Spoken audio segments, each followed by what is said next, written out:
আসসালামু আলাইকুম। এস রোজি কুকিং চ্যানেলে সবাইকে স্বাগতম। আজকে তৈরি করব ডেজার্ট। দুটো ফ্রুটস দিয়ে একটা ডেজার্ট তৈরি করব। সঙ্গে থাকুন, দেখতে থাকুন। অলমোস্ট আমি 3 কাপ পানি নিয়েছি, সঙ্গে লাগবে আমার আগার আগার পাউডার। আমি দিচ্ছি স্বাদ মতো লবণ, স্বাদ মতো চিনি। চিনিটা যার যার ইচ্ছা মতো কে কতখানি মিষ্টি খেতে পছন্দ করেন তার উপর নির্ভর করবে। 3 কাপ পানিতে দিয়ে দিয়েছি 1 টেবিল চামচের মতো আগার আগার পাউডার। এখন সবগুলো সুন্দর করে মিশিয়ে নিয়ে সেকে নিয়ে একটা পাতিলে দিয়ে দিচ্ছি।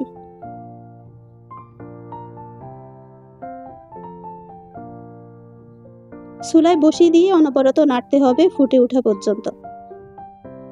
তারপর আবার সেকে নিয়ে একটা সার্ভিং ডিশে যার যার ইচ্ছা মতো যে যেটাতে দিতে পছন্দ করবেন, যেই শেপে আপনারা ডেজার্টটা তৈরি করবেন সেই শেপের বাটিতেই দিবেন। আমি দিয়েছি একটা ডিম আকৃতি বাটিতে।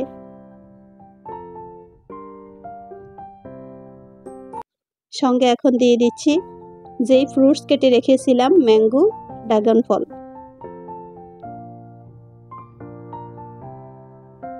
ম্যাঙ্গোটা আগে দিয়েছি, ড্রাগন ফলটা একটু পরে দিচ্ছি যাতে আমার ডেজার্টের কালারটা ঠিক থাকে, কিন্তু তাও ঠিক থাকেনি, একদম লাল হয়ে গিয়েছে। ড্রাগন ফলের কালারটা অনেক বেশি সব কিছুর সঙ্গে মিশে যায়, তো কোনো সমস্যা নেই, এটা খেতে পারলেই হলো। আমি এখন ফ্রিজে আধা ঘন্টা রাখার পরে বের করে নিয়েছি।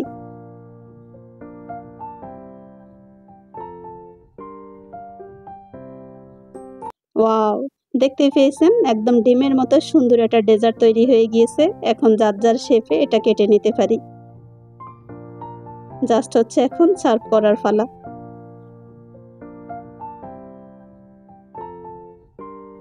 গরমে দিয়ে একদম স্বস্তিকর একটা জীবনের জন্য এরকম একটা সুন্দর ডেজার্ট খুব দরকার। ঠান্ডা ঠান্ডা কুলকুল, সবাই খেয়ে অনেক বেশি মজা পাবে। আর যেহেতু এখন অনেক বেশি গরম, এটা ফ্রিজ থেকে বের করা হয়েছে, একদম ঠান্ডা। এটা খেতে কিন্তু অনেক বেশি মজার হবে। খুব সহজে দেখতে পেয়েছেন কত মজা করে একটা ডেজার্ট তৈরি করে ফেলেছি। একদম অল্প সময়ে, মাত্র 1 ঘন্টার মধ্যেই একদম সুন্দর করে একটা ডেজার্ট তৈরি করা যায়। আশা করছি ডেজার্টটা আপনাদের দেখে পছন্দ হয়েছে। ভিডিওটা ভালো লাগলে ছোট্ট একটা লাইক দিয়ে পাশে থাকবেন।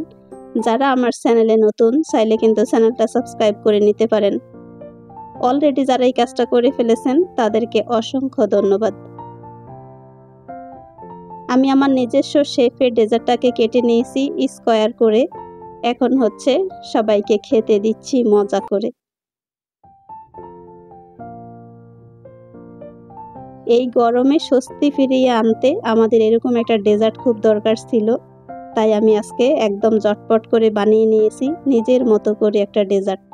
ফ্রুটস আমার বাসায় শুধু দুটোই ছিল, সেই দুটো দিয়েই বানিয়ে ফেলেছি। আরও অনেক অনেক ফ্রুটস দিয়ে বানানো যায়, সব কিছু একসঙ্গে দিয়েও বানানো যায়, আবার শুধু এমনিতেও বানানো যায়। যা কিছু থাকবে তা কিছু দিয়ে মজা করে একটা জিনিস তৈরি করলে সবাই কিন্তু অনেক বেশি খুশি হয়। দেখতেই পাচ্ছেন অনেক সুন্দর করে একদম কিউব করে কেটে নিয়েছি। এখন হচ্ছে আমরা খেতে যাই। আপনারা সবাই অনেক বেশি এনজয় করেন এই ভিডিওতে, আর হচ্ছে বেশি বেশি করে শেয়ার করবেন।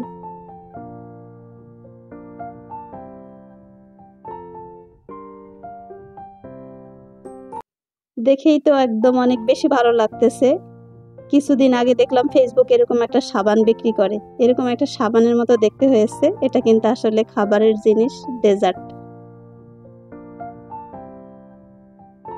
একটু কেটে আপনাদের দেখাচ্ছি খেতে এটা কতটা ইয়াম্মি হয়েছে।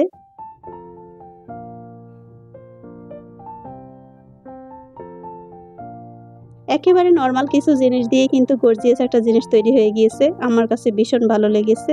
আর খেতে তো এটা অসম্ভব মজার একটা জিনিস। ড্রাগন ফলের কালারটা ছিল গোলাপি, ডিপ গোলাপি, তাই কিন্তু গোলাপি হয়ে গিয়েছে। এটা কিন্তু গোলাপি হওয়ার কথা নয়, সাদা হতো। যাই হোক, গোলাপি ডেজার্টও কিন্তু অনেক বেশি মজার, দেখতে কিন্তু অনেক ভালো লাগছে।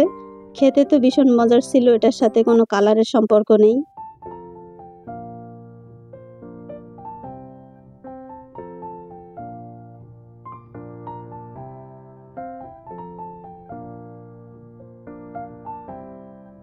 ওহ, দেখতেই পাচ্ছেন, কেটে দেখাচ্ছি কত মজা, ইয়াম্মি একটা ডেজার্ট তৈরি হয়েছে। আর ম্যাঙ্গো এখন শেষের পথে। আম কিন্তু শেষ হয়ে গেছে, বাজারে এখনো আছে অল্প। তো সেইখান থেকে যদি মনে করেন আপনারা শুধু ম্যাঙ্গো দিয়ে বানাবেন, তবে সেটাও হয়। আমরা খেতে যাই, আপনারা অনেক বেশি ভালো থাকেন। আল্লাহ হাফিজ, আসসালামু আলাইকুম।